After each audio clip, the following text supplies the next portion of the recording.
Hello friends, Jennifer Pearson here, Thistle Gypsy, with the next 4 cards in the Major Arcana of the Sacred Sites Tarot from Lo Scarabeo. So we're going to be doing the Devil, the Tower, the Star, and the Moon card today. And we're starting with the Devil. So this is a place, and they're not even showing kind of the full place here. Anyway, it's Rennes le Chateau. Yeah, it's Rennes le Chateau. As you might suspect, it's a place in France. This figure here is an actual statue that's on just right inside the door. And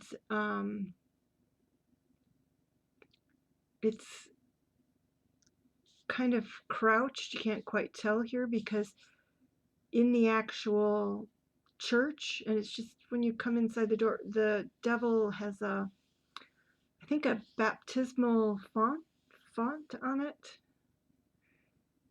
and the idea being that he's being kind of crushed or oppressed by the goodness of others or something like that. So in the guidebook it says something about this being and I'm sorry for the glare, it will be there. My lighting just tends to do that when I'm not using daylight and I'm using my overhead light. Linked to various esoteric mysteries like the fabled treasure of the Templars.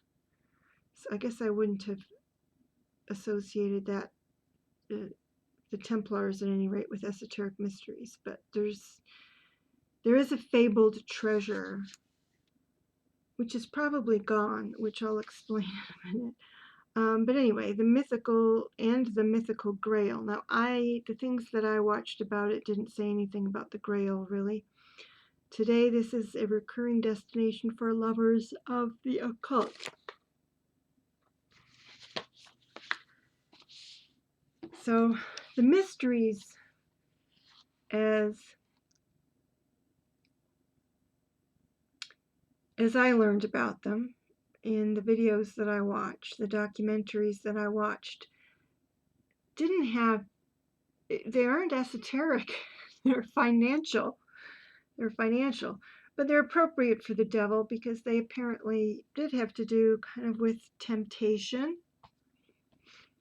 So something was apparently buried underneath the church, and one of the priests who ended up in charge of the church did some excavating and apparently found something there that was of great interest to the church. And he took it to them, supposedly, and thereafter made, huge additions to the church to the tune of millions of dollars worth of renovations at a time when that would have been a lot of money. And so nobody can figure out what was going on. Nobody knows. Some people think that he was being paid off by the church to keep some kind of secret. The people who are treasure hunters who think that he might have found that Templar's treasure, and that's what he was spending from. The person who supposedly helped him with the digging was a maid, and she had alluded to her family that they could potentially be rich and not to worry about things after she died. Now, why she wouldn't be using it while she was alive, I don't know. But anyway, and she died suddenly of a stroke. So, something that kept her from speaking. So there's all this that swirls around this in terms of, and there was another part of the mysteries that people can't leave alone was some mysterious texts that were supposedly clues to where the treasure was buried. And through the course of one of the documentaries, they found out that that stuff was totally fabricated, and yet people were using it, like to come up with geometric and geophysical coordinates and all kinds of things that pointed to certain areas, to a mountain nearby. And there are still people who are, hope to discover a cave in which there are treasures in a nearby mountain. So it's kind of like a lot of drama around a financial mystery. Where did this priest get all of this money for all of the extensions and renovations he did, and how well he lived in the gardens he established? What did he find underneath the church? Nobody knows. So there it is, the devil, temptation, and sending people in circles, running in circles to crazy making over essentially nothing. In the end, there seems to be nothing that anybody can find. Whatever there was, whatever something there was spent in another era. All right, so the tower. Whoops. The tower is Krakatoa. So a volcano that exploded so dramatically, excuse me, that it was heard thousands of miles away, and it reverberated. Did they say around the world? But it reverberated so that that sound came back around. It was crazy. And of course, I believe it's in the Philippines or Indonesia. Anyway, killed lots and lots of people. But I could not find anything that indicated that it was a sacred place in any way. So that part was totally missing in this card. And I think there's going to be, there will be others in which it is totally missing also. But it's it's an extraordinary sight, an extraordinary event from Mother Nature. And it certainly was a tower that they were assuming, would smoke on occasion, and, people were totally not expecting the drama that occurred. And I think there's probably no way to have been prepared for the drama that occurred. I saw some videos that indicated that this event and all of the crap, that ended up in the atmosphere created a cooling of the atmosphere, because the sun rays wouldn't have been able to properly penetrate the atmosphere, and that was a contributor to the plague.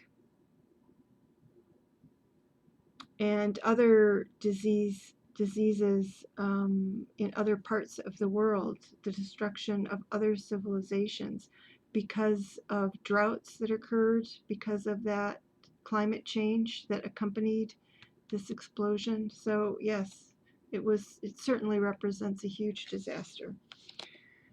And and it's sobering because we certainly are vulnerable to this sort of thing again. Mother Earth um, giving us something that we have difficulty handling.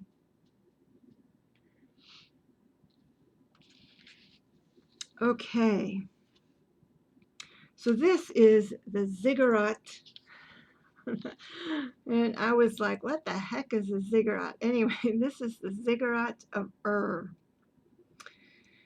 And Ur is U-R, from Mesopotamia, the Sumerians, I believe. So it is the star card, which I still think that these two should have been reversed, because in terms of their assignment, this is the Alhambra for the moon, and the Ziggurat of Ur was given the star. Well, the Ziggurat just refers to the architecture of this temple, this stepped, angled architecture like this, and in that area, they were ziggurats. So there was more than one. It's like every major area had a ziggurat, but this one was especially large. It's a temple to the moon. It's a temple to the god of the moon. It's like the house of their moon god. And up here, supposedly, there was a bed, and there was a maiden that would go into the bed chamber and await the moon god. And there are theories about whether, some priest or other posed as the moon god, or goodness knows. There's speculation of all kinds. And part of the speculation, if I recall correctly, had to do with fertility in respect to the moon. Of course, the whole idea of month and the cycles of women, for one, but also the dew, the moisture, the importance of the dew. And like so many of these amazing constructions and sacred sites, Ur, the city of Ur, U-R, was along, was it the Euphrates? Anyway, it was along one of the major rivers, and then the river changed course, and the city could no longer survive, and so it fell into disuse. And they've reconstructed, I think, maybe these two layers, or at least this bottom layer. They've kind of reconstructed it because there wasn't much left of it, really. But I don't know. They certainly don't have this part. I don't know if they even have this part done. I think it's just this base area that they have reconstructed. So there it is, the Ziggurat of Ur. And last, we're already to the Alhambra. And there's actually no, that I could find. Yes, is there, I believe there's a chapel, and certainly there are like alcoves in rooms that were intended for prayer. And along the walls of the Alhambra, written in Arabic,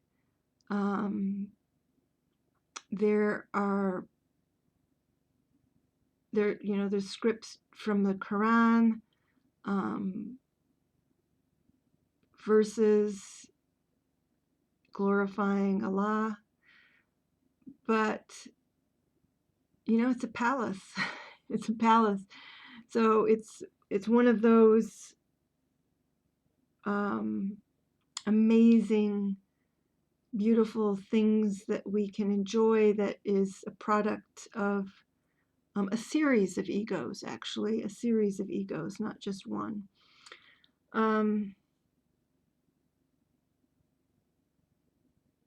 You know, it's just definitely a fascinating and beautiful place, that's for sure.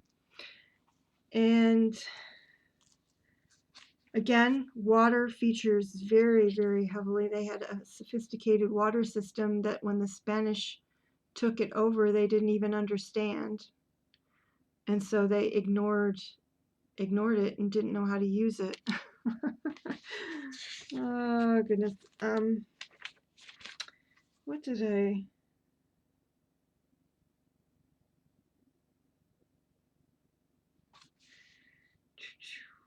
Did I have something that I wrote about it? The Alhambra.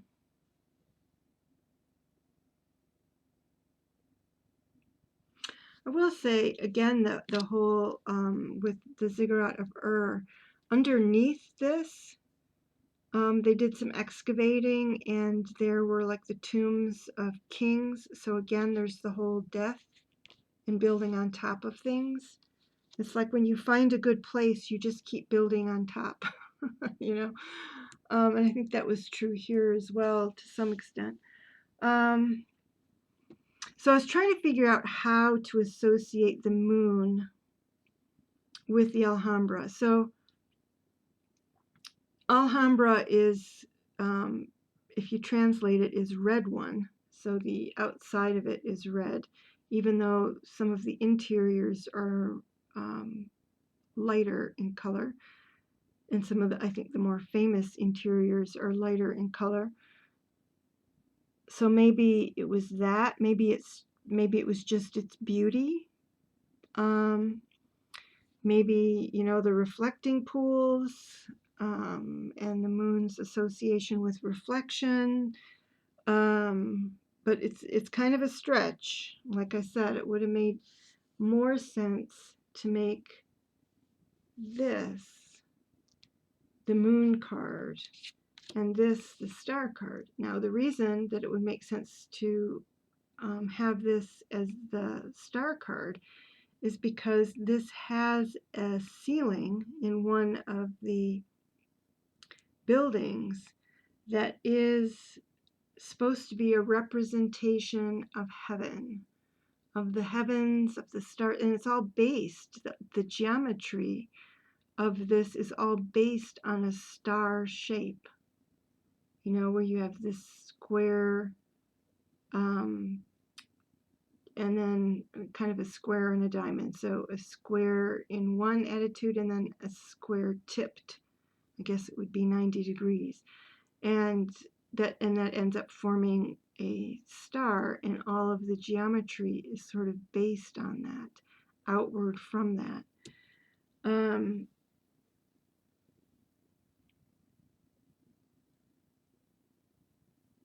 So it would have made a lot more sense for the Alhambra to be the star card, and certainly for the Ziggurat of to be the moon card.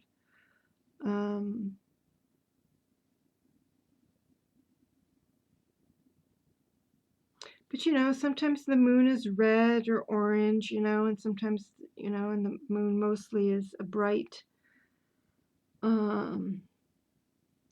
white or cream color. So I could see that the colors associated with the Alhambra could be associated with the moon. There was a lot of intrigues and mysteries, like court intrigues, and it was said that, so the aspect of fear and uncertainty that we associate with the moon card is appropriate for the Alhambra. It was said that most of the caliphs died by the hands of others. So at the hands of others, they did not die natural deaths. So there is that aspect. A lot of fear and uncertainty. And then there's the romantic aspect, which is not necessarily her. But again, all throughout in Islam in general at this time, poets had a very high status. And the walls are full of, and fountains and all kinds of fixtures are full of poetry. Poetry written incorporated into the decorations on the walls. So there is kind of that romantic aspect. I didn't find anything that talked much about, harems or belly dancing or that sort of thing. Courtesans or anything like that. So it ends up really not being very associated with women, even though the card is adding it in here. So this card will have to be,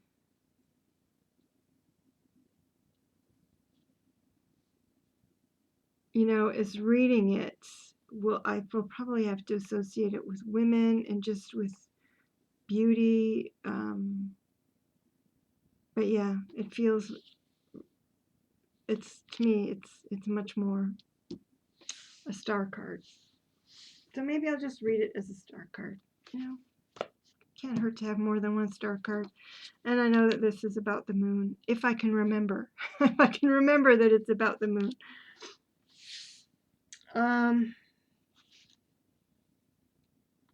Okay. That's it. I think that's it. I didn't read about the other cards from here though. So let me read about Krakatoa. What does it say? Its eruption on August 27, 1883 was equivalent to a power of 200 megatons, giving rise to the loudest sound ever heard on the planet and a tsunami 40 meters high. Let's see what it says about the Ziggurat of Ur, an ancient Sumerian city of Mesopotamia between the Tigris and the Euphrates.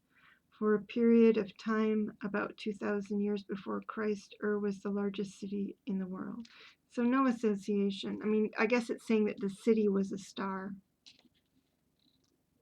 Maybe that's what it's saying.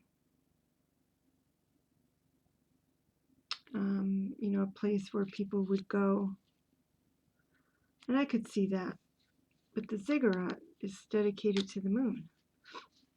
The Alhambra was a fortified city with mosques, schools, and bodegas. Its name in Arabic is Al-Amra, or the red one. All right, so it's telling us why it's chosen for the moon card. But anyway, of all the civilized places in the world, buildings, that sort of thing, this is the one I would most want to visit. And that was before I did this research. It's just so beautiful. And I really, if I were to, of all the places, the glorious places in the world, to say if you could name one that you would want for your home, this would be it. There's just a lovely, it's just like, it's both spacious and intimate, and it's just, I really like that. I really like it about it. But I won't be traveling, let alone, well, I wouldn't even want the upkeep, frankly, of a site like that. So yeah. All right, everybody. Let's see, what's next? It's going to be I might just do 2 the next time, because look how I ramble. It just gets too long. I've got Teotihuacan.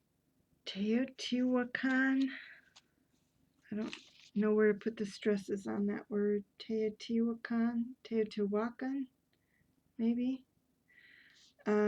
Mexico for the sun. And I already covered Jericho in a separate video for Judgment. And then we'll finish the majors with Shambhala. So that will be one of the fantasy places within the Sacred Sites Tarot. And then we head into water. So I don't know if I'll just do those two, Shambhala and Teotihuacan or Teotihuacan. I don't know. But we head into the suit of water.